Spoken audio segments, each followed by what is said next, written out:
bagai anggur merah tujuan di gelas kaca di dalam pahit dibuat saya harus bagaimana aku sadar harus bagaimana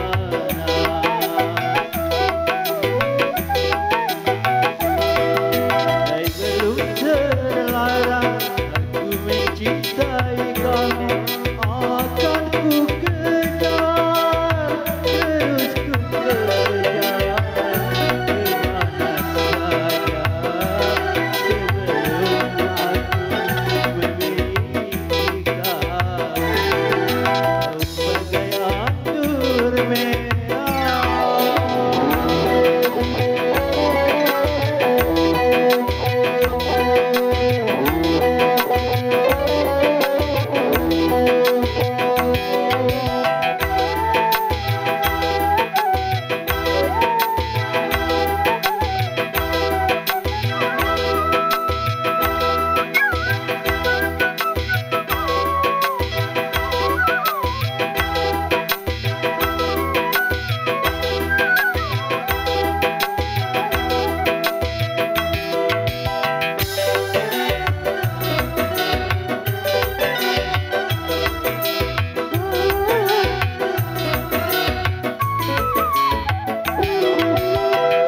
Mengapa baru sekarang aku jumpa dengan kamu setelah aku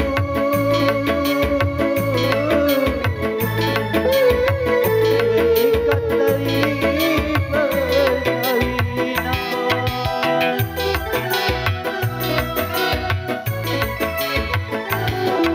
Ibu-ibu penyambut tamu, Harus tak foto bareng dua mempelai.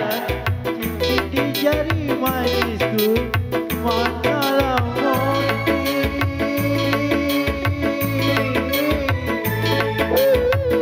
kau aku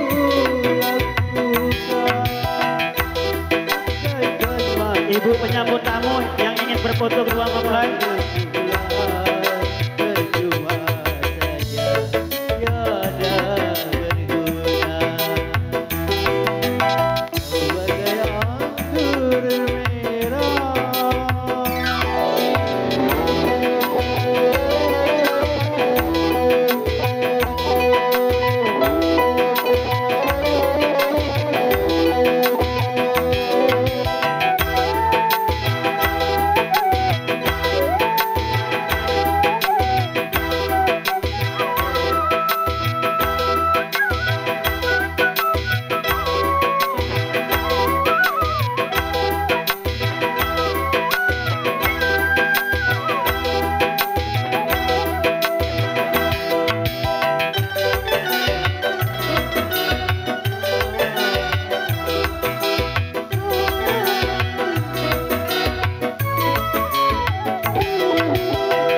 Mengapa baru sekarang aku jumpa dengan kamu setelah aku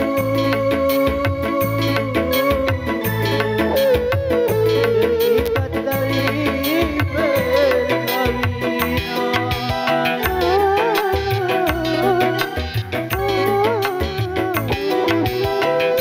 Haruskah aku lepaskan cincin di jari manisku manalah mungkin